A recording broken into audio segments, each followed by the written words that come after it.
ഇന്നത്തെ വീഡിയോ എന്ന് പറഞ്ഞാൽ 1 മണിക്കൂർ കൊണ്ട് എങ്ങനെ പാലപ്പം ഉണ്ടാക്കാമെന്നാണ് ഞാൻ കാണിക്കുന്നത് കേട്ടോ.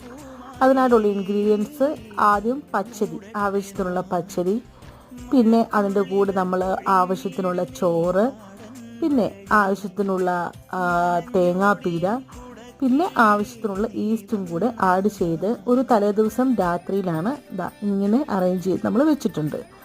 അതിനുശേഷം പിറ്റേ ദിവസം രാവിലെ ഇങ്ങനെ അരച്ചെടുത്ത് 1 മണിക്കൂർ പൊങ്ങാൻ വെച്ചിട്ടുണ്ട്.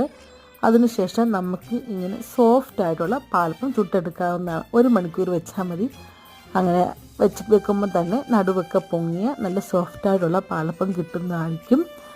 ആരെങ്കിലുമൊക്കെ ട്രൈ ചെയ്യാത്തവരുണ്ടെങ്കിൽ ഒന്ന് ട്രൈ ചെയ്ത് നോക്കി നിങ്ങളുടെ കമൻറ്റ് ബോക്സിൽ ഇടാവുന്നതാണ്. പിന്നെ ഞങ്ങൾക്കിതിൻ്റെ കൂടെ നല്ല മട്ടൺ സ്റ്റൂ ഉണ്ടായിരുന്നു.